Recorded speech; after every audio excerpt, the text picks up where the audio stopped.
Oh, and I guess I need to sit here, don't I?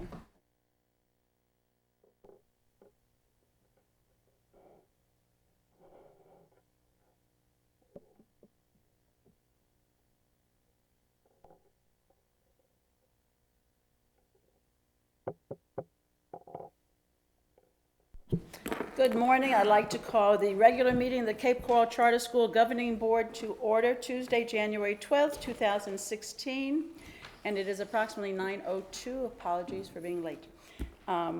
If we'll rise for the invocation, please. I guess we have a lot to be thankful for with our tornado, that we didn't have any loss of life, and considering that there are 6 schools that could have been destroyed, that were within half a mile of the destruction, we truly have a lot to be thankful for. So we wish the families that were affected a speedy recovery, and as a community, we always pull together, and it's seen, if you've gone out there, you can see everybody has pulled together in this. So again, just we're thankful for a good year to start off. Now the pledge. I pledge allegiance to the flag of the United States of America and to the republic for which it stands, one nation, under God, indivisible, with liberty and justice for all. Thank you. Roll call, please. Anderson. Here. Boyer. Here. Cosden. Here. Donaldson. Present. Jackson will be late. Lucas Ross. Here. Teblum. Zivkovic. Okay, approval of the minutes? Motion to approve. Second, any discussion? Okay, the minutes are approved. And we have approval of the agenda regular meeting. I think we have some changes. I'd like to make a change. Okay. I'd like to add under new business, suspension of the principal. Is your, excuse me, is your speaker on? No, your speaker. Okay, you're good. Go ahead. I would like to add to the agenda under new business, the suspension of the principal at Krista McAuliffe. And that would go under New 12 business. 12D. Do we need a second? Yes, you need a second. I'll second for discussion. Okay. All right. And we discuss at the time, or we discuss now? At the time. At the time, okay. Now you would discuss whether to include this on the agenda. It's up to the board to decide. Sort of like a motion, anybody can make a motion, but unless there's a second to the motion, assume that if there's no second, there's no interest in it, so you wouldn't It pursue dies. the motion further. Likewise with this, if there's an agenda item and it is second discussion, it's still up to the board to determine whether they want to place it on the agenda Right. or not. Okay, so we have And discussion? keep in mind that any board member at the time, I guess that there's usually a place where board members could comment, could make personal comments at that time, but it wouldn't be an agenda item. It's up to the board to- Right. Thank you. Okay, so we have discussion whether or not to I'd put like it to start on at the discussion, if Okay, that's acceptable. Daryl? Wait, are we not voting to just? After, We'll vote after we discuss. Discussion first, and we vote yea or Oh. nay. Remember, the discussion is just Whether to you add want it. this matter on the agenda. Right. Oh, okay, Right. Not the merits of it. If you put on the agenda, you discuss the merits. okay. Okay, Daryl? I have credible evidence against the principal, Krista McAuliffe Elementary School, for insubordination against our superintendent of schools. I have credible evidence against Krista McAuliffe that our principal, Krista McAuliffe, has abandoned that school on numerous occasions, has not been there, nor is our vice principal. There have been over 18 occurrences that have happened that have been reported dating back. The initial one was on January 18th that was reported to Superintendent Stevenson, that we had no principal, no vice principal, and no SRO officer at several of those occasions on property. There are instances possibly of discrimination. I have been in touch with our city council about this. I had, at certain times when I was personally attacked by Mrs. Collins through a public records, which anyone here is welcome to check on. I had been in touch with our city attorney. Our city council has advised me to seek other methods, including a report was filed for a full investigation by our superintendent, who has already found some of my instances to be correct and has disciplined Ms. Collins on some of those instances, which Mr. Stevenson, I'm sure, would be glad to answer our questions on. And at the same time, the rest of our city council that I was able to speak to, since I was unable to speak to Ms. Cosden due to possible sunshine violations on my request, I was advised by the other council to proceed. I had asked about filing with the State of Florida Department of Education on Mrs. Collins and my request today. Okay, Jessica? I seconded for discussion. I think we should add this to the agenda, not because it necessarily has merit, but because it needs to be discussed. I'm not sure why this wasn't added to the agenda ahead of time. Why couldn't this be added before the meeting? I had asked, it's in my complaint, that it would be added to the agenda. It states it specifically in my complaint. And I responded, I'm having public records pulled on my phone to prove each occurrence that took place and when they were reported, and responses by our superintendent acknowledging each of the things that I'm stating to be truthful and of fact. And I would just like the opportunity to put this on the agenda and to question our superintendent about each of these occurrences, how he's dealt with them, and about some of the other complaints I have on this. And I believe at this time that the board should put it on the agenda, discuss it, and come to a decision. At least that's what the city council advised me I should state. My second still stands. I just would like to see what the other board members have to say. Okay, Rob? Mr. Buster, you might be able to help me on this. Earlier, or possibly last year, there was a state law that was passed to address conflicts of interest with board members and employees. And I believe we had another board member step down, and Mr. Teblum, and the other board member with a potential conflict or a conflict was grandfathered in, but that was an exception made. Is that correct? That's correct. That conflict of interest involved employment of relatives by the Charter School Authority. Okay, so my concern here is that, now you see the wisdom of that law passed for the conflicts of interest. My concern with addressing this, well, and how this is being brought up, I do feel a little bit blindsided as a board member with, for some of the information that was just mentioned, but if we bring this up, I don't see how we avoid that conflict of interest during this conversation. The conflict of interest just pertains to the employment of a relative by the Charter School Authority. Mr. Teblum's wife does work at I believe, Krista McAuliffe. He was grandfathered in because he was appointed prior to the change of law, and the law wasn't meant to have retroactive application. However, it does have prospective application. Mr. Teblum would not be eligible to serve a succeeding term. He can finish out this term, but he can't serve a succeeding term as long as his spouse remains an employee of the charter school system. I mean, and it's just a status issue. I understand what you may be saying is that it may involve personalities, but that doesn't go to the conflict. The conflict is just strictly the employment issue. I mean, you may consider that, if you Thank you, I understand. And the interpretation was made by the city of Cape Coral in terms of allowing him to be grandfathered in, correct? No, we asked for an attorney general opinion. Okay, all right, thank you. Okay, let me see who's next who didn't speak. Odette? Two concerns. First of all, I agree with Mr. Zipkovic. I feel like I was blindsided. We're sitting here and all of a sudden we're hit with this. I feel that it should be, properly brought in as an agenda item where we have an opportunity to review information and so on prior to the meeting. This is obviously something very serious. My other concern is, I guess it's just my personal interpretation. I think there's personality conflicts between the principal, Krista McAuliffe, and Mr. Teblum. And I think that this has been brewing for a long time. And so again, my concern is just the way that it's being brought up. And why did we not have the opportunity prior to this to be able to review any information or anything that was brought to us? So I don't feel that at this time we should be including it in our agenda. Okay, Ms. Lucas Ross?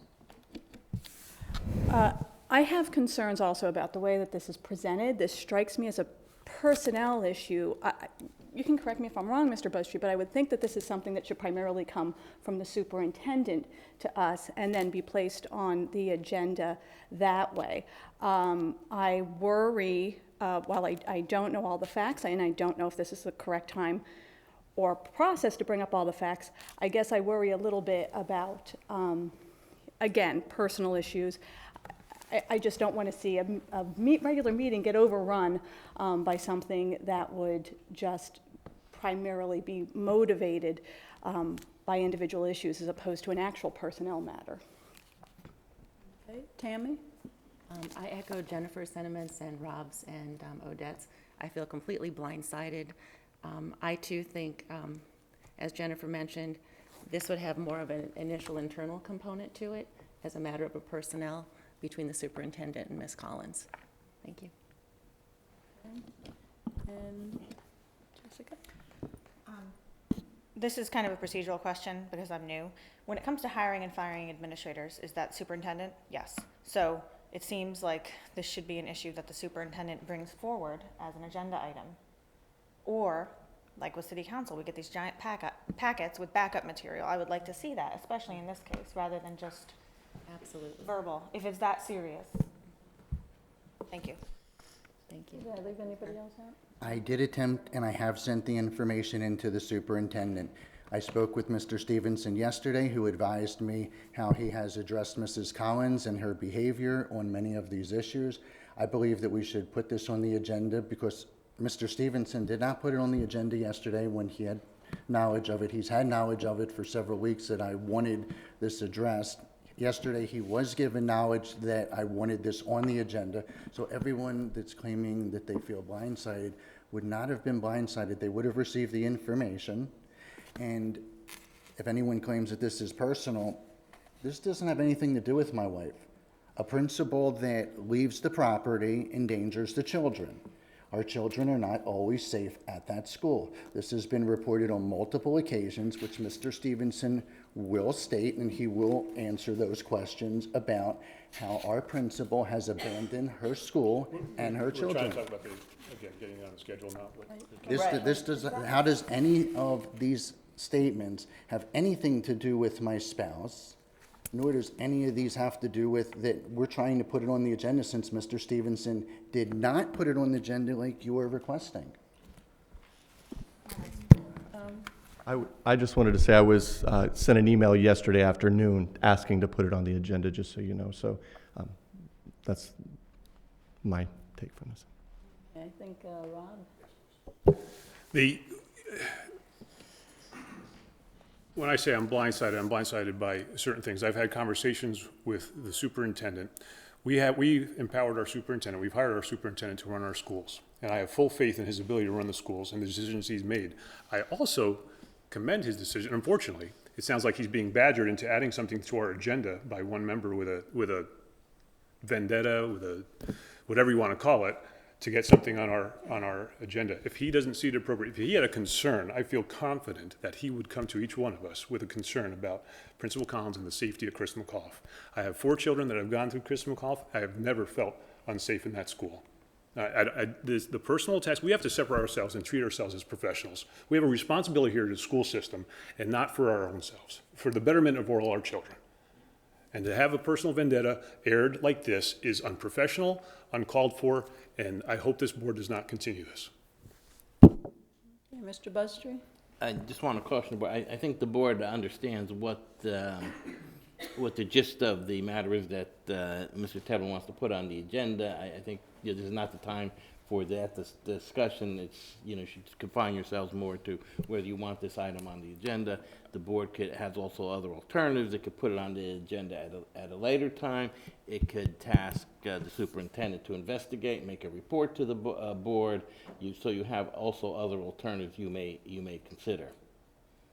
And I will mention that under the charter and the contract, basically the superintendent does have complete authority over staff. I mean, if you're really unhappy with the superintendent's staff decisions, you may terminate the superintendent, but you cannot go beneath him and fire staff, that's up to the superintendent.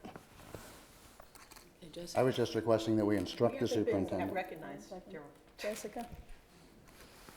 I'm going to echo that. The board hires the superintendent, and the superintendent is over the administrators. We're about to go through these giant books of policy, and I'm sure somewhere in that policy that's contained. So this is more about kind of sidestepping that chain of command, and I'm not interested in doing that here without sufficient backup, and right now I have nothing. So if this is an ongoing issue, it's something that the superintendent needs to be addressing. I don't necessarily think that it's a vendetta, but I just think that this is a procedural issue and we need to stick to our established procedure as a governing body. Thank you. Okay, any other discussion? We will call the question. You know, I'm going to withdraw my second. Okay? Then it I'd like to dies. amend my motion. Okay, I'd like to amend my motion to authorize, to put on the agenda to authorize the superintendent of schools to investigate the complaints and the evidence that I've submitted and further evidence, and report back to this governing board within 1 week of our next meeting. Rob, There's no second. oh, I'm We can't sorry. discuss. Okay, Well, I've got to wait for a second That's it. first, if there is otherwise. any second? No second, motion dies. Okay. Who needs to speak? Motion to approve the agenda as is. Okay, any second to approve Second. agenda? All right, any discussion? All in favor? Aye. Aye. All opposed? Okay, motion carries. We do not add that to the agenda. Moving right along.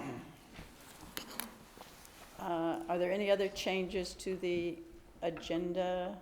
Mr. Nelson, do you want to? The only request that I have, sorry, is that I didn't anticipate extra time early this morning, but I'd like to request that Ms. Bateman, she's going to be going over the CAFR report with you all, the audit report. So I would, and she has a meeting that she has to attend, so I would like to swap her and have her go instead of the superintendent report first, if that's okay with everyone. And I'm sorry you just did the agenda. I was going to run up and So we're moving 12C up to? up to now would be a great opportunity for her, and then I won't do my superintendent's report. I didn't know it would go that long. She's got about, what, 30 minutes, 20 minutes before you got to go to a meeting. So if we could move it to now instead of me doing the superintendent report, if Do I that need a would be. motion for that, or can we just approve it? Sorry, yeah, I didn't.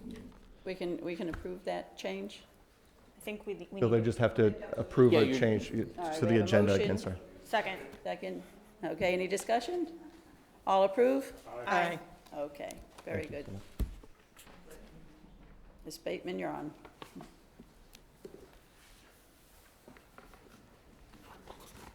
Yes, thank you for moving it. I have to be with the city manager on the tornado issues and other things at 10 o'clock. But I'm here to present the annual CAFR.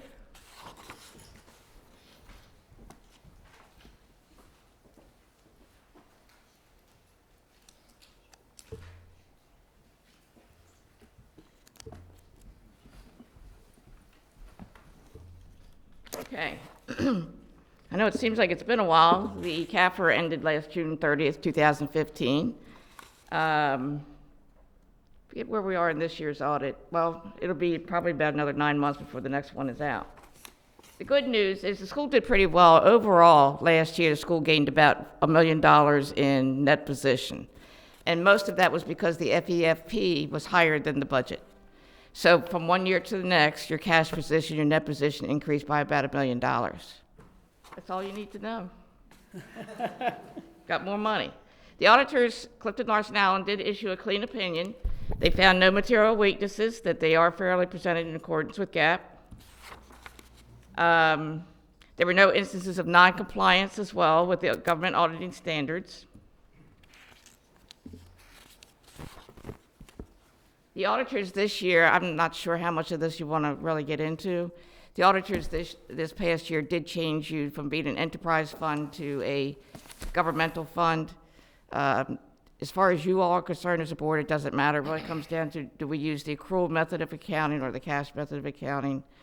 Enterprise means you're self-sufficient, you're meant to make a profit, or at least cover all your expenses, versus governmental The big difference is how you accrue for certain expenses.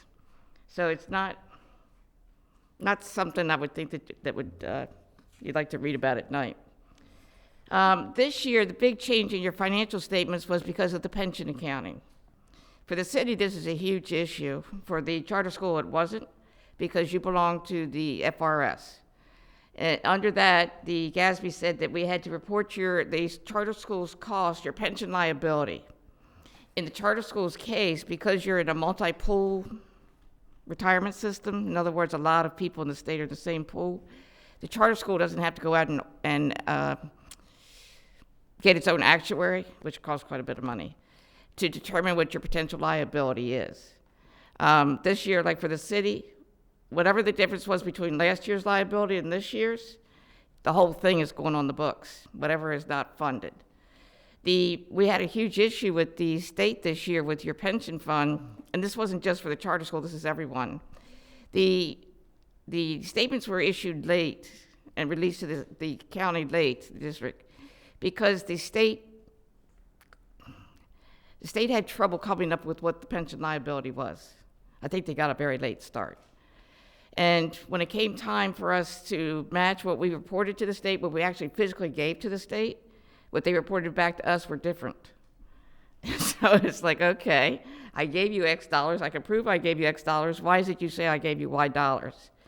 So there was a difference between, and there's a whole bunch of reasons why, but the state gives the charter school, actually to Lee County, your portion of your liability.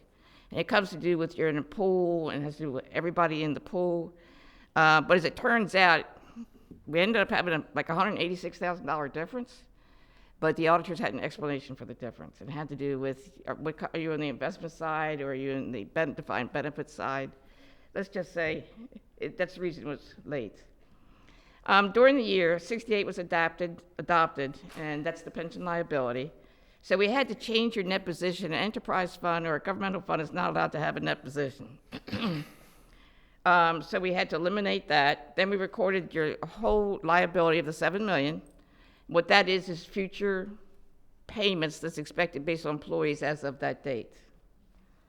So for the rest of the system, the rest of the people in the retirement system for the charter school employees, the charter school will pay about $7 million is the actuarial value. As I said, your change in assets from 14 to 15 was 1.1 million. The current assets was the main reason for the change, and that was the additional funding for FEFP. Negative unrestricted, that again has to do with you went from a negative to more of a negative because of the pension liability being recorded all at once. Pension plan I kind of explained. If you want to know anything, like I said, there's $186,861 difference. This is your general fund revenues for your fiscal year 2015. You can see that the FEFP, that was the $1 million. I would have to say, for the first time, of course that wasn't budgeted. You didn't know you were going to receive that increase. But other than that, there's really nothing exciting or sexy about your financial statements, which is good. But it also means that when your budget was prepared last year, that it was prepared very well. You're welcome, Mary Ann. Mm-hmm. Expenditures. A good thing about this is once you did see that you had more funds coming in, you didn't change your budget to spend it. That was very good. So you were able to keep the additional funds of the $1 million in cash. Your expenditures actually decreased by $125,000, increase in the instruction basic of $150,000. You're doing a good job of managing your transportation expenses, so $111,000 decreased, and there's a decrease in the food services by about $73,000. So as you can see, you increased by $1,079,000 and decreased by $125,000. Your general fund budget versus actual, once again, this is a very good indication of how you're doing. You can see that the variance from your budget, which was prepared about a year before, was 2.1 million, but 2.8 is your fund balance you're bringing forward. So the biggest difference you had was school recognition funds increase of $301,000, but everything else is pretty status quo. It was a pretty smooth year for the charter school. Expenditures, once again, they changed by your reserves of 3 million, so the total was $180,000 change.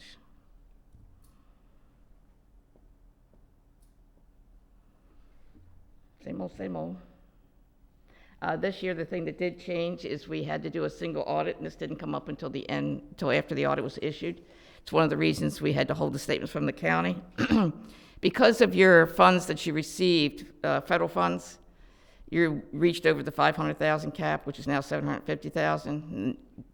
It wasn't noticed that you were getting that increase in the federal grants, so it meant that we had to do the single audit, which is required by the federal government. They call it an A-133. So basically what it is the federal government is requiring your auditors to look at the federal funds and how they were used and spent. That audit, it's done now, just as of about 2 weeks ago, and there was no findings attached to the audit, so everything was pretty good for the charter school. So any questions about your money or your budget? Okay, Odette? Just on the federal funds, is that the IDEA money you're talking about for ESE or what, or Title I? Or? IDEA would be, I don't know if you get Title II, don't you? I think it was Yeah, Title II, Title II. and then I think you get food. Was it federal? It had to do. Yeah, the school lunch program Okay, is what so put the- you over the limit this year. Okay, thank you.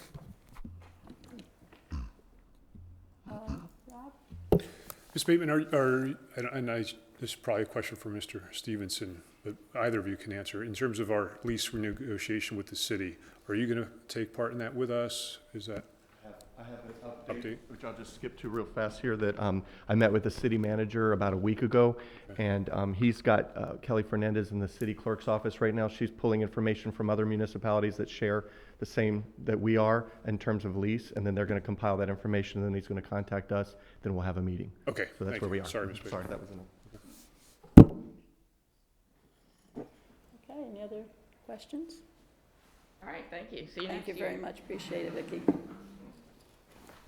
Okay, now the superintendent's report, please. Well, I'm going to start out with something that's the best news of all. I met a while ago one of our students at the high school, and we needed to put together that strategic plan, and you all saw how well that thing was put together. And so I think it's important to recognize students for their hard work, and I didn't want to take any credit for it, and if you saw on the back of that, Samina is the person that did that. She did. So all I did was give her content, and she came up with all the creative ideas. I'd also like to commend her for, this will be, and the city doesn't even have it yet, but our MLK Day, which is on Monday. She's actually put together a beautiful flyer. I'm sure Connie Barron, Public Information Officer at the city, will be very pleased when I get to send her this from our white and black copy last year to something so nice. So she's getting some credit. We're helping her build a portfolio as she moves forward, and she's had some exciting news about where she got accepted to go into school just today or yesterday. You got that news? So we're really excited. So I'd like to just ask the board acting chair, Pasha, to come down for a moment. We're just going to take a picture. I'd like to give her a certificate. So thank you.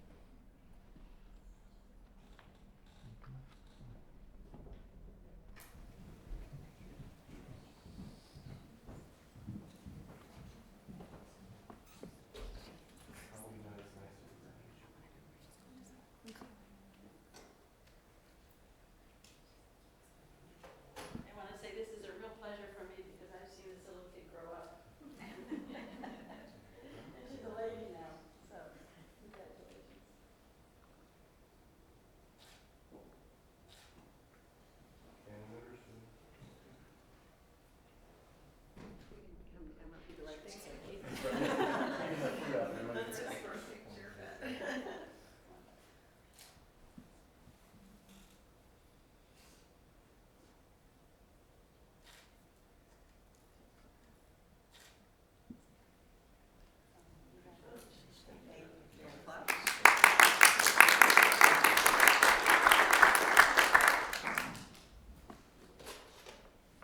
Like I said, it can't not put a smile on your face to see our students and what they're doing, so it's wonderful. So I did kind of skip over a little bit, but we do have the, I'm sorry. Where did you get accepted to get art? RIT, Rochester Institute of Technology, yeah, so. And she's definitely going to be setting it on fire, so congratulations. So,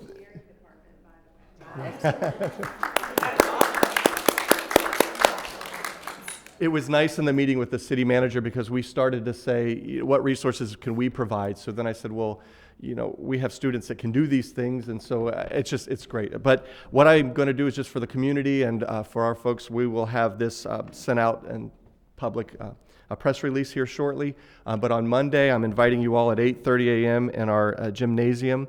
We are doing a MLK Walk, a Unity Day celebration. They didn't do this last year, but this will be the second. So we're going to start it back as an annual event.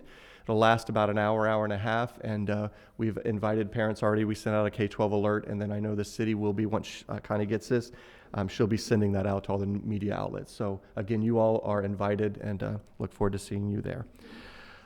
Field update. I just wanted to let you know where the field, where we are. It is nice and green. My promise was within a year that we'd have something green back there. Otherwise, I'd spray paint it, and we got there. So there's a lot of hard work by a lot of people. I do need to thank the foundation for providing the financial resources to get us to this point. I'd like to thank Paul and Todd and all of our support staff, that everybody that has helped get us to where we are. They've been spending many hours out there with a watering truck, literally driving the truck back and forth. I know we had board members, Mr. Zukovic and others, Odette bringing water, other people filling in, so I really appreciate all your efforts to get there. Students are very excited, and timeline on this, 3 weeks, month and a half, we should have that field ready to go and start. We will have policies on who, and right now we're looking at just having it high school use for the rest of this year so that we can maintain the field, and then from then on we'll institute some sort of policy about how we use it and who uses it so that we can keep that grass as long as possible in good shape. So we're excited about that. Website update. Very shortly here also, we will be updating our websites across all 4 schools plus our charter school main page. Penny Faulkner, who I have to give great credit, and also to Jackie Collins for allowing her to do this, is working on our websites feverishly. What this means for you all and for all the parents at home is you'll be able to go on one school site and find, maybe it's the school improvement plan, but you'll be able to do that across all 4 schools in the same spot. Now, what content they have and what they add and things like that will be up to the schools, but the framework of it will be the same. So I think that'll be a good way to ensure also that we meet policy requirements. The state of Florida has certain requirements that we have to have posted on our website. Most of those will be a link that says for parents, for basic information to our main site. That'll be all in the same spot. So right now, some of that stuff is hard to find and buried in there, and she'll be updating that as well. So FETC, the Florida Education Technology Conference, there's a group of people going from Oasis Elementary, and I'm also going as part of the importance of updating our technology. So that will be tomorrow in the next couple of days. So really excited to bring back that, which leads us into the Focus CSADs. I did send you an email. Hopefully you got that, just to give you an update so I didn't have to go a lot of in breadth and depth, but we have not stopped with this. I have contacted the Lee schools, who has assured me that they are going to work with us on anything that we need on the CSADs component until they get the Focus parts added. Focus is all of our student system information. The CSADs is all the stuff that we need, the day-to-day stuff, what happens in the nurse's station, the bus, things like that. Focus they have at Lee County. The problem was that they have not, all the modules that we need are not there yet. They've assured me that they're working on getting that quicker. So I feel very confident about that, and the price is right. We're not paying that much for that software. Individual software, if you refer to the email I sent, could be about $20,000, $30,000, and we're paying that, or less for the Focus software, so we have it all in one spot. So we're still working on it. I have to give Stephen Burley a lot of credit. He has put this together. He's the IT person at Oasis. I've made him kind of the lead. And so this is a lot of his work. He's been going around and organizing all this. So bottom line is we haven't forgotten or stopped working on that. The Neola meeting, just so everybody knows, we will be able to stay in this place, this chambers. So after this, we'll be just taking a little bit of a break. There'll be food, a little bit of items out here to eat, then we'll reconvene. So just so you know, we don't have to move now. And then the tornado response is the last thing I wanted to talk about. I just want to commend our administrators. I found out about it by getting a text from Mr. Hook and Ms. Treese that actually had gone to the schools already before I even knew that there was damage. And that's how I found out initially. And then about a minute later, I got a call from the city managers saying, hey, can we open up a shelter? So our staff was already on it, on point, being out there. It was really nice because we're not a shelter of last resort, really. We're not listed officially in the EOC documentation for that. But boy, it really wasn't hard to do. I mean, within no time, we had staff there. Paul, in maintenance, I can't say enough. He was out there. He stayed with me till almost 3 in the morning. He was cutting down branches and turning on air condition up on the roof. I mean, he was doing everything. So he's to be commended. I do, business-wise, want to commend 2 local establishments, Overtime Sports Bar and Grill. Without asking, all of a sudden 2 ladies from the restaurant showed up, had 10 pizzas, and said, anything else you need, let us know, which was just a wonderful. And then I got a call from, and I don't know his name, but I got a call from the regional manager of Home Depot who said, I will call the store manager at Skyline and have them open it up should you need anything anytime during this event. So both of those establishments, Home Depot and Overtime Sports Bar and Grill, I just wanted to make sure to thank them. I'll be sending them a formal letter, but just wanted you all to know that's the kind of support we had. And then my phone all night, I ran out of battery at some point because I was getting so many texts from our staff, people driving by, what can we do, what can we donate? We haven't stopped this now. I sent an email yesterday to the principals asking them to compile a list of students that have needs, based on the storm.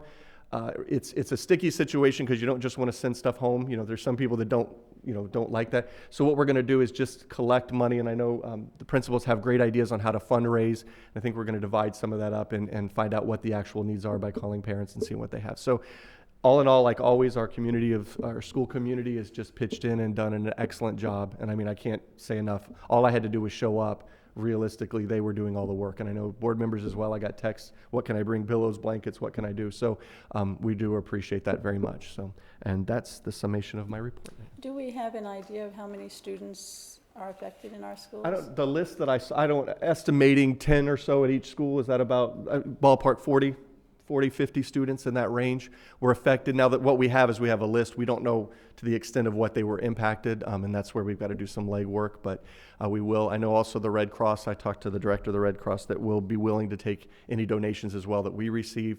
But I know, like I said, Mr. Hook can talk about it. He's got a really great idea how to raise some money in his school, and I'm sure the other principals do too. I just happened to read his email the other day. So we're on it, and as a community, we'll make sure to do the best we can to make sure nobody has a need that's not filled that we can take care of. Thank you. Any comments? Yes?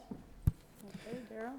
During the time of the tragedy, I was in touch with Mr. Stevenson, and actually a lot of our families, a lot of people were sending me pictures and stuff, and I was trying to convey the information. I just want to commend our staff and especially our superintendent on what an amazing job done and how we actually stepped up and met the needs of the community, which is something that's often talked about, but it's rarely accomplished. Everyone says that they want to meet the needs of the community, but it's very rare that they actually did. And Mr. Stevenson, you definitely did that. Thank you very much from all those families. Thank you. All right, thank you, Mr. Stevenson. Chairman, we'll hold off until Amy comes. Foundation report? Chris is unable to attend, so the foundation report is about the field, basically. There's some information about the lighthouse, but that will be coming out shortly. Okay. Great. All right, thank you. And public comment?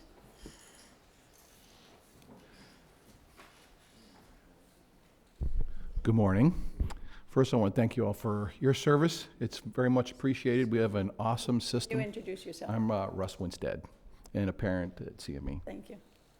Matter of fact, I've had one of my sons already go through all of CME, and now he's in middle school at another school, and my youngest is in his last year at CME. What I wanted to bring up this morning was a clarification. I believe in the last board meeting, there was a program was brought forth in going with the fifth grade, the gifted program, to go to NASA. And since that time, there has been some issues brought up that seem to be in somewhat connected to possibly the vendetta that's going on within the program and individuals' personal preferences versus the program. As you may be aware, in the past, it's been common for the gifted program to go on a trip. And that trip was planned out by the 5th grade, Mr. Lobbin, and everything was put in place, programs to raise money, and everything was put in place, and it was brought before the board, and it was passed. Unfortunately, apparently there was a clerical error where it didn't specifically identify that it was the gifted program. And Mr. Tublum has went on, and the reason why I tie it into more of the personal side is because I am privy to the comments in the, which I won't go into, but the comments made in relation to that, and that it has really internally blown up to a ridiculous situation. And, you know, I know that all of us as parents are very uncomfortable with the personal side of this issue continuing to happen.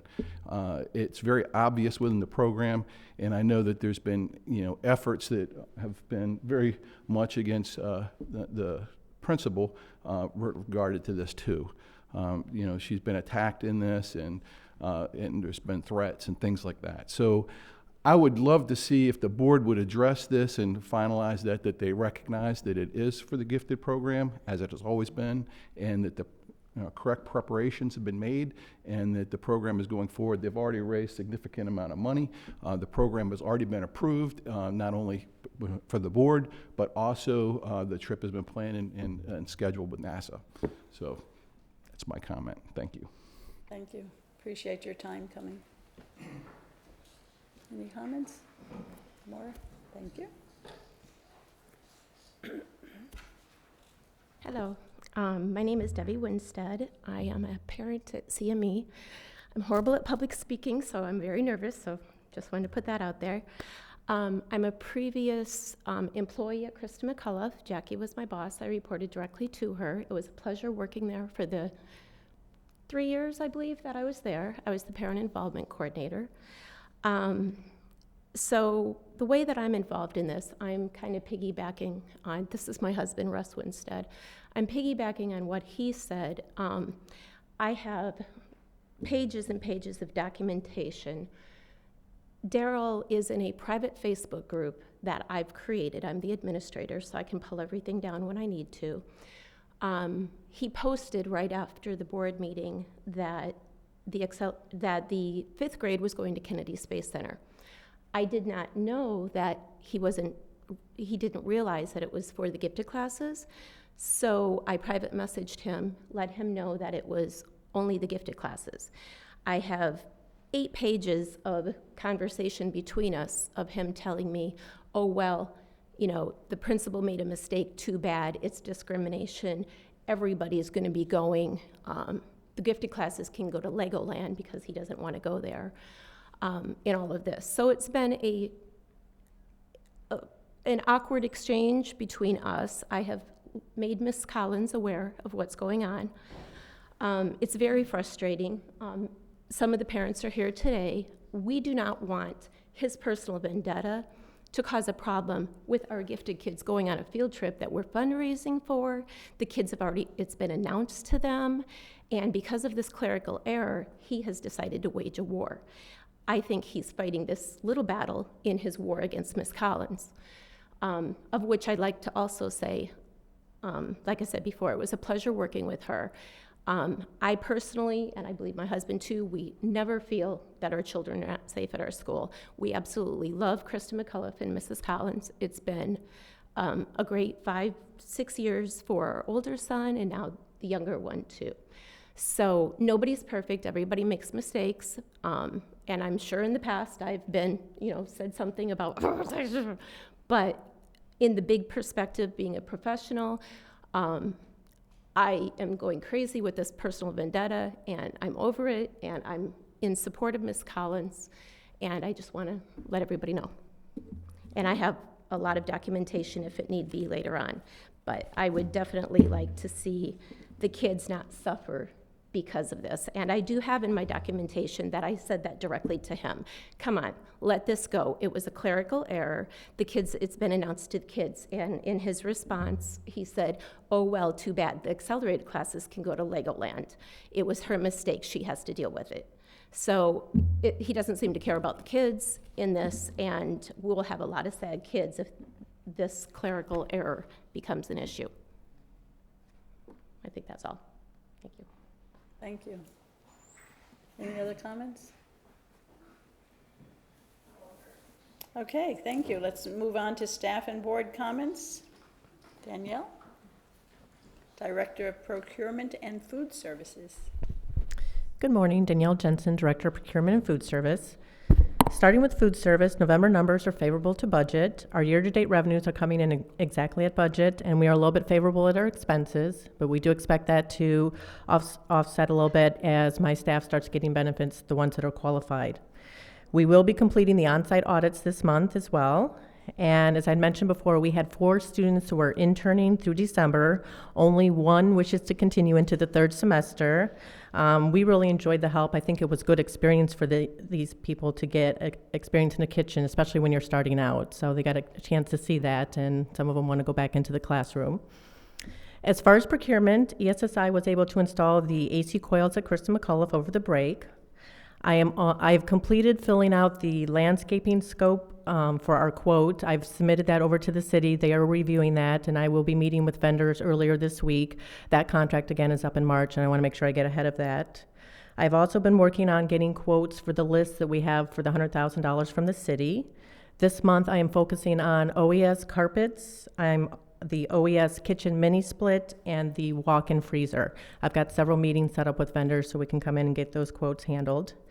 The outer fence bid was awarded, and we will be starting that this week. We had to get the permit through the city, and that vendor will be picking that up this week and getting started on that project. So we will finally have the outer fence to enclose the entire campus over at Oasis.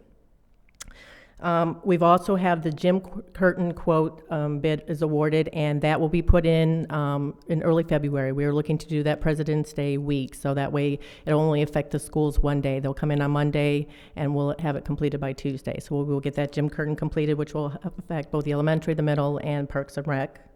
And I've also been I will be working with the food service team and the maintenance team to identify any capital needs for next year's budget. So that's on the agenda for this month as well.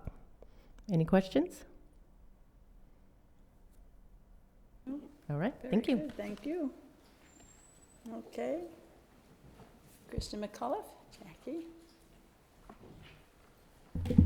Good morning, everyone. Jackie Collins from Krista McAuliffe. We have a lot of great things going on. As always, we are doing a production called Honk for our drama club. It's going to be in February at Fort Myers Academy of the Arts on the 13th, and a matinee show on the 14th. Of course, Kevin and I, my assistant, have a role in it, albeit short. It's going to be very interesting. It's a very cute production. So I'm inviting everyone to come if you'd like to. We're going to do a show on the 13th at 7 p.m. and then on the 14th, the 2 p.m. show. So we're also doing another performance for 4th grade called the Granny Awards. That is this Thursday from 6 to 8 p.m. And we're looking forward to that. We have the science fair coming up on, science fair on 2/4. And like I said in the past, we've always done a great job with the science fair. We have the Southwest Florida Scientist Society come as our judges. And every year they say that our products and our experiments far outshine many of the middle schools and the high schools that they go to in Lee County. And we're talking about 3rd, 4th, and 5th graders, so they're 8, 9, and 10 years old. So we're very proud to have them back. And then we'll do an awards presentation that evening from 6 to 7. We have a bike rodeo going on at Oasis Middle School on the 6th of February. We do that every year. It's a wonderful event. And we also have the Florida Center for Reading Research doing a study at both elementary schools. I think I talked about this before, in 2nd grade. And our training is going to be this Friday, and we're going to kick off the study the following week. So it should be very interesting how it all works. It's a research program that we know is effective already. The focus is on the level of professional development that the teachers are given in order to implement the program and they're going to gauge professional development on academic progress. So it should be very interesting, and I'll let you know how those results go in the end. Now, the Kennedy Space Center field trip. Can I clarify anything for any of the board members at this point? Okay, Daryl? Are you aware that when this went down, the paperwork, as stated, said for the 5th grade field trip, are you aware that the children from Mr. Lobbin's class and from the class that we haven't had a teacher up until the last couple of weeks, were going around to the other kids and letting them know that they weren't smart enough to go, and that those other children had already been told that they were going? Those 80 to 100 children knew that they were going. Are you aware that this was taking place? I think that's all speculation. I think the students were very well aware that the fact that the field trip was for the accelerated students. I don't think there was any controversy whatsoever. No one's brought to my So the students in the attention. other classes had no knowledge of this? What? I'm sorry, repeat it. Students from your other classes, 5th grade classes, did not believe once it was announced and their parents heard it, that this was going on, that they were going to be going to No, Kennedy Space Center? no, we had no since it said issues, no parent phone calls, no. Nothing of the Also, what kind. security measures have you taken to secure the safety of the children at Kennedy Space Center? Which room have you secured? There is no room to secure. I can tell you how it works because it is a sleepover event for 5th grade students. There is a lockdown that starts at 10:35 at night, so the doors are locked. There is a security guard on duty the entire night, spends the night with the group of students. You can't stay in a separate area because the security guard has to be able to see everybody at one time, just to maintain everyone's safety. As of right now, we are the only group that has reserved that date, so I don't see that there is any type of security issue. Nothing that I'm concerned about. I took my kids when I taught 4th grade on this field trip. It was wonderful. We never felt in jeopardy at all throughout the whole event. It's very well organized, and I don't think there's any need to be concerned. When I spoke with Connie, which is the representative from the Kennedy Space Center, I just happened to call after the last governing board meeting. I was concerned about student safety. It had nothing to do with that it was for the 5th grade or the 5th grade accelerated. It had to do with student safety. There are 2 rooms, the Apollo room and the Atlantis room. Both are small museum rooms. That's not correct. Is that what you're telling me, what Ms. I Connie? talked to Carrie. There is one big open space where you can sleep under the shuttle Atlantis, and there's one big open space where you can sleep under the Saturn V. Even their website says that there are 2, depending on the amount of students. It's right on the website. No, But she either way, told me that under that's not an 150 option. When we're under 150 students and chaperones, there can be up to 2 other classrooms in there at that time. I didn't get that information from my contact. Mr. Stevenson, can I ask you some questions about this? This has nothing to do with my child or anything else. This has to do with student safety. Have you contacted the Kennedy Space Center, like we had discussed, to determine this information and to find out for yourself what you thought of this? No, I have not. I left it up to Ms. Collins. I had faith that, she would find the information out. So I personally have not made a call to Kennedy Space Center.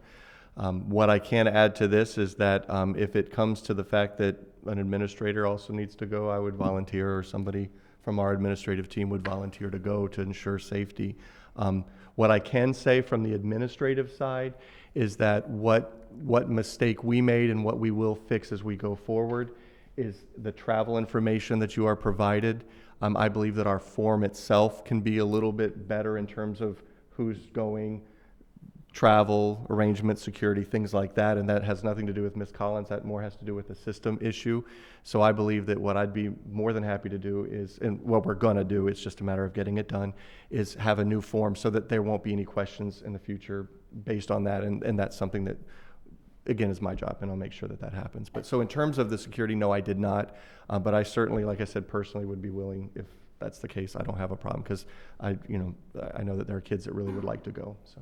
And can we send something out to the other families, since 80 other families were aware of this, and there's incorrect information? I think that's the least we can do, is apologize to those families that there was an error on the part of administration. I'd like to interrupt as I this thought I had the is, floor. as I was being recognized. you were. I'd like to interrupt, as this is policy and procedure. We can discuss this, and this is our afternoon meeting. This is more micromanaging, which is not our process. So we had approved the meeting, the field trip as it stands. It's still approved unless anybody objects. Rob, you had a comment next? Madam Chair, thank you for handling that. I'll remove my comment. Okay, Jessica? I think we need to take a new vote just to show that we as a board are supporting the gifted class only. We voted, it was wrong. I mean, it was a clerical error, but it was wrong, so it's on paper, official record. So we just need to correct that error, that's it. So I think we need to take a new vote. I don't know if now's the time or later, but this is turning into like a congressional hearing where we're questioning, and it just, that's not what this should be about. So I just think if we take a new vote, it's over, and then we don't have to talk about it anymore. My only input would be with Mr. Buzztree in terms of the notification. I agree with having a revote, absolutely. I want to make sure that on a technical issue that we didn't announce beforehand that we're voting on it, is that an issue or not? In terms of if they revote on it. No, they can revote. Okay, wonderful. Just wanted to make sure so we Okay. weren't later. Do we need to make a motion to revote? I'll make that motion. I'll second it. Okay. Any discussion? All right, no discussion. All in favor of, would you like to restate the motion so we know that we're clear on what we're voting on? Motion to amend last month's vote to specify that the field trip is for the 5th grade accelerated class specifically. There's two of Everybody's them, clear? right? Really just There's an two addendum, classes. just an addendum, correct? Addendum, Yes, it is. amendment, Yeah, yes. addendum. Rob? Yeah, I'm sorry, I do have some discussion. I just want to, because it seems like this issue may not die after this, I just want to point out that security concerns were not brought up before our last vote. None of the concerns were here when we voted, when it was assumed by a certain member that this was for the whole 5th grade. Only after it was detailed to be. That's not true. You voted and approved it, and only after that vote and the clarification that it was for gifted did all these concerns arise. The gifted classes in the past have always had a separate trip. The teachers and the principal are the ones who decide where they go, not the parents, for obvious reasons that we see here. Parents, unfortunately, we would have 20 different parents with 20 different opinions. That's untenable. Thank you. Okay. Covered it, thank you. No comment? Okay. Odette, anything? Okay. I'm catching up with buttons. Okay. Very good. So we I have my button lights on. I'm sorry. Go ahead, Daryl. Mr. Zukovic, you're making like this is a personal vendetta. I called on my way out of the building for concerns. How is that a personal vendetta? I wanted to know that what's something we just approved because I did not have enough information on it at the time. So I wanted to make a call, which at that point, I was in touch with our superintendent to voice my concerns and to ask questions if he had. When he told me he did not have the information, I asked him if he would like for me to make the phone call and find out the information, which I did. And then days later, within 24 or 48 hours later, it came up that this was going to supposedly now be changed and just be for the accelerated class. I had concerns as soon as we left the meeting because they were not addressed. It popped in my head after. So I addressed our superintendent and I called myself. I'm gonna call the Okay, question. thank you. I was getting ready to Just do take a that. Okay, yes, we have a motion, a second. We did discussion, but we're getting away from what the motion's from. So let's call the question. Let's go ahead and vote on this as stated. All in favor? Aye. All opposed? Motion passes. Thank you. Okay, moving on. Steve Hook, Oasis Elementary. Good morning, all. Things are going wonderfully at Oasis. Friday and Saturday night, I had the rare privilege, it's always a great opportunity to go to the Barbara B. Mann Theater, but there was a Rodgers and Hammerstein program, and Lisa Broman, who I wouldn't have known from Adam prior to this, but she sang in on Broadway in the Phantom of the Opera as an internationally acclaimed singing voice. Our Oasis symphony singers, 30 children auditioned and had the opportunity to sing with her, and you'd have thought that they had been on the road with her the entire time. It was, it brought tears to my eyes because I was so proud of them, one, but it was just a really neat event. So it was a great opportunity for those kids to be on such a large stage and have such a great opportunity. Speaking of great opportunities, we traveled to Atlanta with some of the middle and past drama students and middle and elementary and are competing in the JTF Junior Theater Festival in Atlanta. This is an international festival, and we're very excited that our kids are going to be part of it and will be do well, I'm sure.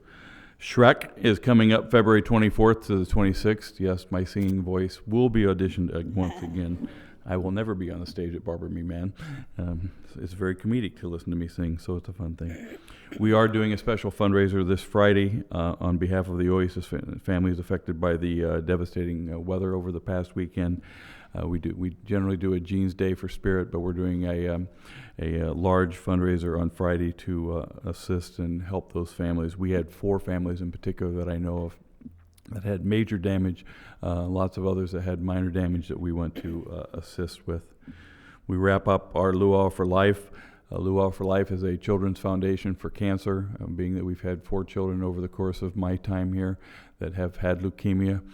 Children's cancer is always one of our major fundraising efforts. Second semester we do Wounded Warriors, but we're wrapping up Luau for Life with a coin competition, boys versus girls, and we believe we're going to raise about $10,000 or better for that foundation. We have enrichment camps that have started as we prepare getting ready for the lovely testing season that comes every year. Just like hunting season, we have testing season, so it's coming up. And yes, Mr. O'Connor and Mrs. Wendy Heyman? Harriman, sorry, have worked with Bike Walkley and lots of other organizations to prepare for it's one of the few bike clinics and rodeos that are done at local schools to promote bike safety. So we appreciate those supports from the community. And that's all I have. Thank you. Okay, Oasis Middle School. Oh, I'm sorry. Forgive me. Okay, Steve, we have a question. Steve, you can sit. I was just curious if it's possible for one of our meetings, maybe the May meeting after, to have like the chorus and I don't know, maybe, for the students to be able to present to us so that maybe the viewers that are actually watching. All right. All right, thank you. In fact, I would extend that maybe, and we can plan to have our children throughout the year, every meeting, do a little 2-minute spiel or whatever they're doing. Yep. So, in the middle of the workshop, whatever. But anyways, any opportunity that we can show off our kids, we'd like that opportunity to see it. Thank you. You're on. Good morning, Keith Graham, Principal at Oasis Middle. Happy New Year to everybody. Hope y'all had good holidays. Just some quick things. Had an informational open house last week for all the incoming and new parents and kids that are coming into middle school. Had a good success. The cafeteria was packed, so it was a good event. Just to give everybody sort of a first breather to the transition to middle school for their parents, and they had a lot of good questions and a lot of concerns that were addressed, so it was a good evening. Tomorrow and Thursday at 6:30 in our cafeteria, Mrs. Omenson is conducting her semesterly night of one acts for her drama classes, and they're very entertaining and good to watch, so I invite you all to see those. We have, throughout the month of February, every Wednesday, we're going to go ahead and headed up by our National Junior Honor Society. They're going to be promoting their Water for Life campaign with their school over in Uganda, Africa, to collect some funds. As well as there have been cross-curricular instruction and whatnot in the classes to discuss different types of issues with water and water quality and purification and systems and all that stuff going on throughout the school. So it's been part of that. But we're going to do some dress down days and some wear blue days on Wednesdays to kind of collect funds and send over there for drinking water for those folks. And lastly, on the 29th, we're having our staff-student basketball game, which is a yearly event that we have. The basketball players, both girls and boys, look forward to that, as well as our staff. So it's going to be taking place about 1 o'clock on that day. So again, if you have the time, stop down and take a look at that. That's always good. Other than that, that's it. Any questions? Thank you very much. All right, Shannon, Oasis High. Shark Tank. Good morning. Good morning. It's a great day, right? It's sunshine and 70-something degrees in January, so it's a great day. Just a few recognitions. I know anytime I do student recognitions, I get a little nervous because I don't want to leave someone out. But I feel like there's some students who really deserve some recognition for doing some firsts at Oasis High School. So we have 2 congressional nominees, Josh Gordon and Matt Wolf. And so those are our first 2 congressional nominees at Oasis High School. Logan Woods is the first student to receive a full 4-year JROTC scholarship for the Marines. Oh, wonderful. Which is very impressive, and he is a very dedicated young man to the JROTC program. You see his name a lot come across different pieces for the news and recognition. David Victoria. David was actually at the first board meeting with me as one of the student voice members that day. He has been accepted. He's the first Ivy League student admitted from Oasis into the University of Pennsylvania. So impressive young man. And our first student admitted into Duke University is Rose Graves. So again, just some really exciting firsts, and it's really neat to be in my seat, even though it's my first year, and just knowing these students a short time to see their commitment to work and their commitment to education and these types of things come to fruition. So we have many students getting scholarships already at this point, but I wanted to highlight some of those big accomplishments for our students. We are running into the end of the semester, which in high school means midterms. And so the end of next week, students will be taking midterm exams. We are already beginning to work on scheduling for the 2016-17 year. So as you all know, that process starts well in advance of summer. We're already starting to look at those numbers and how many sections of which courses do we need in order to make a successful schedule for our students.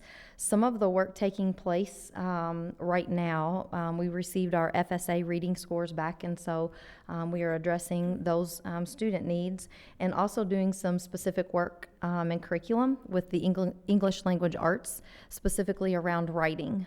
We have just taken a look at some of our gaps and really tried to identify what is it that we want to make sure that our students leave with after being in the high school 4 years before they transition into that post-secondary experience. We really are working on a lot of work around innovation. I've had a lot of student meetings where students are very appreciative of the ACE programs and the rigor, but also looking for something else. And so we're really trying to identify what that looks like for Oasis and what are our next steps and how can we maybe pilot a scenario that would allow students to really have a hands-on experience with deeper learning, rigorous learning, attached to those real-world impacts.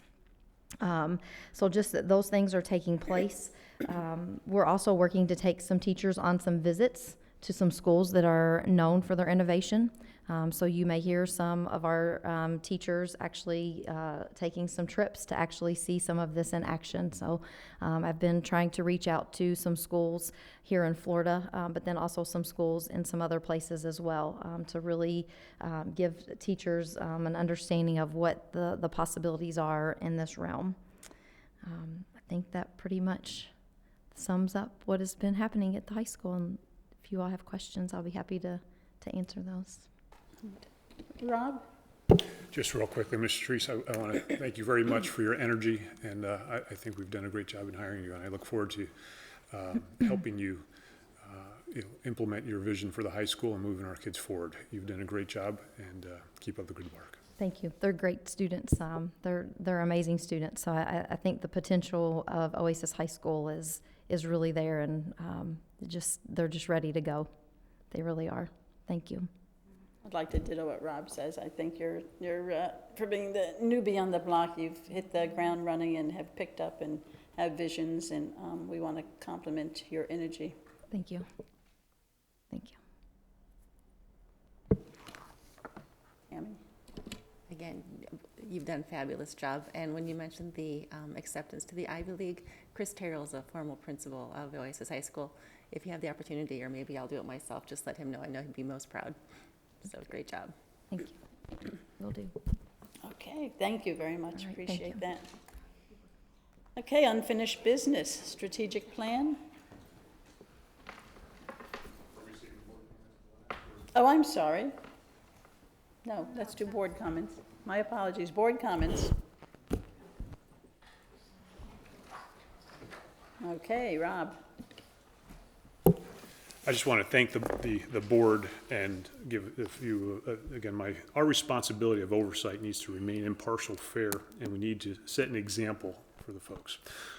I take this, we've been entrusted by the city council as appointees to look out for every student in our system, and we need to keep that in mind. And sometimes it's difficult, and I understand as a parent, sometimes we can sort of get too close, and we need to realize that and self-police ourselves if we have students there, and take a step back and things that we might not want to get involved in.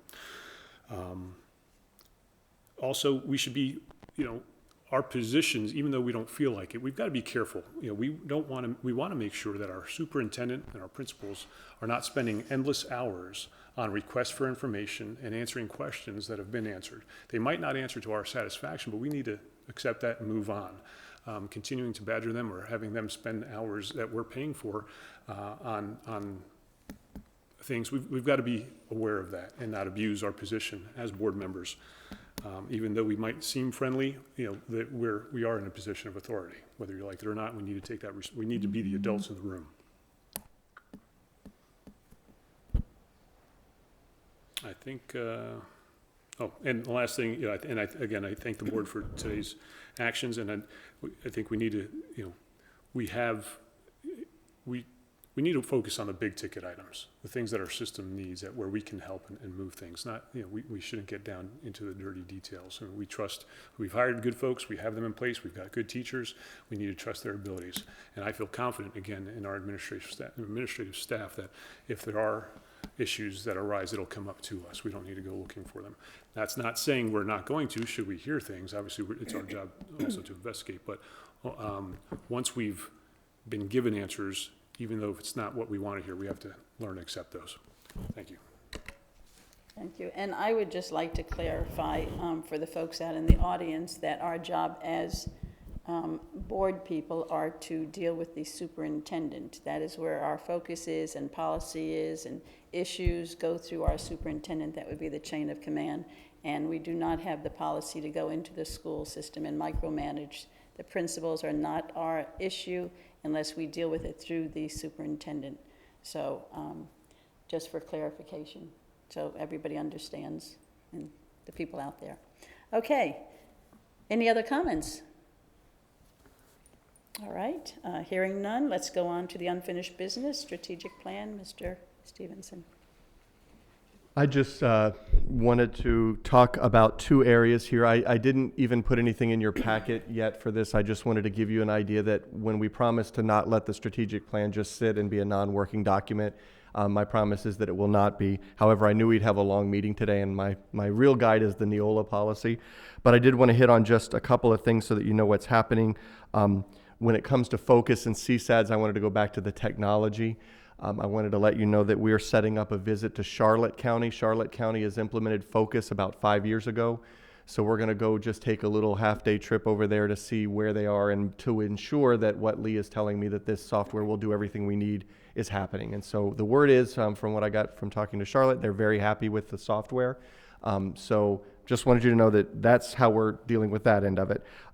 State of the schools, I'll be doing next week sometime an email out that will be a state of the schools address is what I'll be calling it, and it's just going to kind of cover where we are in lots of different areas. It'll be probably long, and probably some people will say I should cut it down, but I'll try to include everything that I can about all the good things that are happening and cumulatively what's happened from August to this point of this school year. So expect that sometime next week, so just so you know what that is and what that's about. We've also, for the first time in our system's history, we are confirmed to be involved in the Great Florida Teach-In.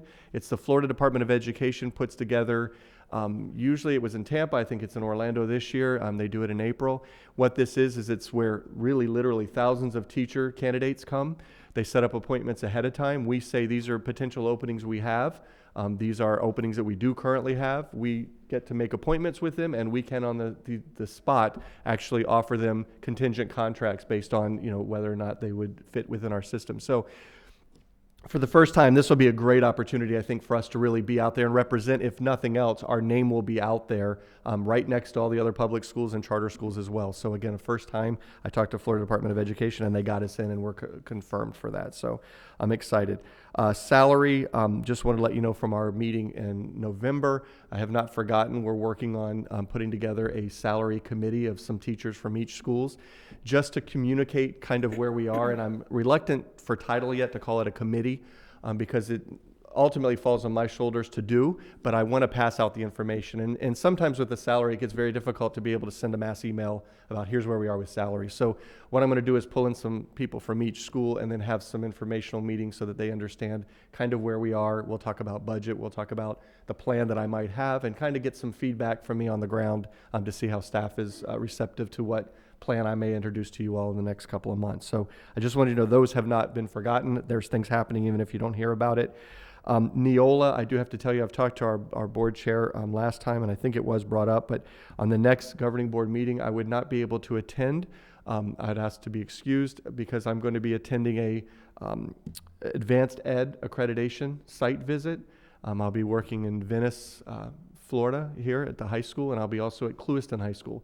The reason I'm doing that is to refamiliate myself with the advanced ed process. I did a review years ago, but I think it's good to be on the cutting edge. So I'll actually be a site reviewer for advanced ed. So I think that I'll be able to come back early, mid-February with all the information of what we've just collected from other schools, sharing best practice, and I think that'll help us. Our advanced ed paperwork is due by April 15th, so that'll give us about a 2-month window to get all of our paperwork and things complete. We'll have to do training again with you all and things like that. So kind of pre-calendar that stuff sometime in March. But I don't know yet when that'll be because it'll all depend on what kind of information I find out about that. And then, as you know, Neola ties right into our strategic plan. And so I'm so proud to say that we finally have that document in front of you that you've been hauling around.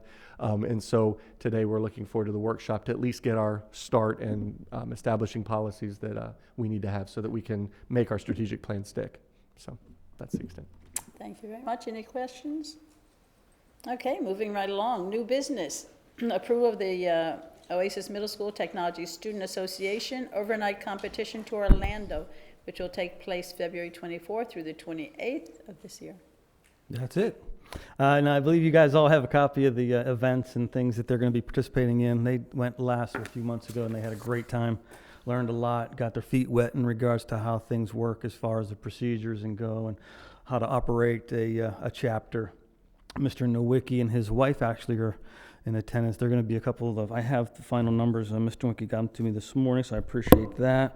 He has 12 fifth graders and then 19 middle schoolers going on the event. And there's going to be a total of about 10, maybe 11 adults supervising that group. His wife actually is employed with the Oasis Elementary School, is going to be helping him out and kind of helping him on that end, but she's also a member of the TSA group too, so the two of them are working together and doing a great job. Kids are excited, so just some of the things that they're just looking for approval for that. Okay, Rob, you have a question? I have a question and a comment. The number of students, as I saw from an email from Mr. Nowicki, and is not, the students haven't paid yet. So that number, I'd like to approve this trip. This is an incredible program that we have, but the numbers may change. So I would like to approve, even though it might not be exactly 12 or 19 from the respective schools, the ballpark. And that's going to vary on some kids becoming eligible and also paying the fee to go. And just on a off base a little bit, Mr. Nowicki has done an outstanding job motivating these kids and the things that they're accomplishing. He's also working with Mrs. Treese. He's working with the teacher's name in the high school. Prowitz, yes. And our technology staff and the things they're trying to do with these kids is fantastic. So please send him are job well done. Absolutely. Okay, Mr. Tedlin? I'd like to echo what Mr. Zakovic said. I do have a couple questions, though. With Mr. Nowicki, he does the technology, and that's also part of STEM. Is Mr. Nowicki considered part of the STEM program? He's the flip of the PE elective for all 7th graders. So all 7th graders will go through him at some point in the year. 2 of those sections comprise of the STEM kids. So when they're during their electives, they go to his class. Okay. And he's, differentiating instruction based on their ability as opposed to kids outside of STEM. So. I've actually watched this program. It blows my mind. I've walked in and I've looked at his 3D printing, and I've watched not only my kid, but a bunch of other kids from other classes when I had just popped in because I wanted to see what he was doing because I kept hearing all the kids so excited. And they're actually doing computer programming and all. I was wondering if there's any way, if it's possible, that we were able to do 2 technologies possibly for next year so that maybe Mr. Nowicki was able to teach those kids, because during conversations with him and a few of his students, yesterday when I picked up my son from next door to his, a few of his students were telling me the stuff that they were doing, which I thought was pretty neat. And it's just something we might want to consider. I don't know if it's possible or not. We discussed it yesterday, in fact, so we've got some things going on. We're looking at it. It's tough because everybody wants the class. And that's a half credit requirement to get into high school with. So it's tough. Everybody sort of needs that class, but yet, he wants to really do above and beyond and work with those STEM kids as well. But just out of fairness, it's tough. So yeah, but we've been discussing. I mean, I mentioned to him, I said, would they even consider, making him part of STEM and bringing another technology teacher? And he's like, but I don't know if they do the same thing. And I'm like, can we clone you? You got a 3D printer. Great guy, fantastic program. From what I've learned there, he has the respect of the other staff members, and boy, does he have the respect of the students. Excellent job with them. Thank you. Wow. Odette? I'll make a motion to approve the field trip with, I guess what Mr. Zipkovic had said in terms of possible fluctuating number. Is there a second?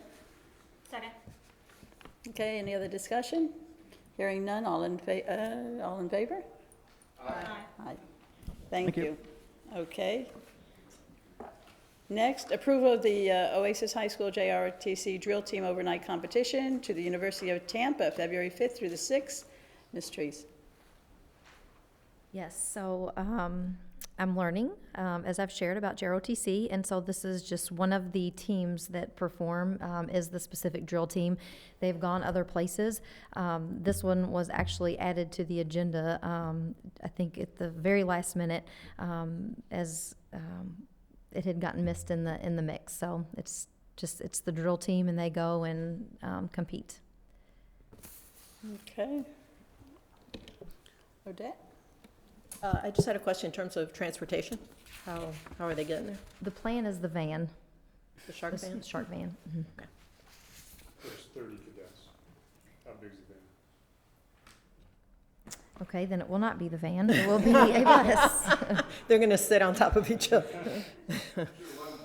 They're taking 2 trips. I will have to get back with you on that one. Okay. Then it will be a bus. It will be a bus. I've actually pulled the wrong form for the trip, so I have to check, but it will be a bus then. Okay. Rob? I'd like to make a motion, we approve this trip based on using an Oasis Charter School bus for the 30 cadets and the 4 chaperones on these dates. If the numbers change, I don't, as long as nothing materially changes with the trip. Okay, is there a second? I'll second it. Odette? Okay, any other discussion? All in favor, say aye. Aye. Okay, very good, motion approves. And I personally would like to say thank you to all the schools and to the teachers.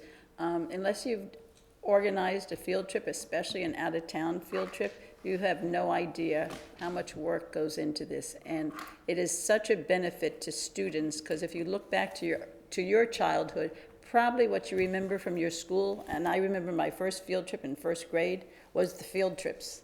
And that is such a learning experience. So Again, I would challenge all the principals to increase field trips, even day field trips, even if it's getting kids out of the classroom to take a walk around the woods and get these kids up and out and doing as opposed to sitting in four walls. I am a firm believer, as most of you know, you've spoken to me, I believe in project-based learning and in practicing what we're teaching these kids and giving them hands-on experience. So the challenge is to do more of the good things that you're already doing. So thank you.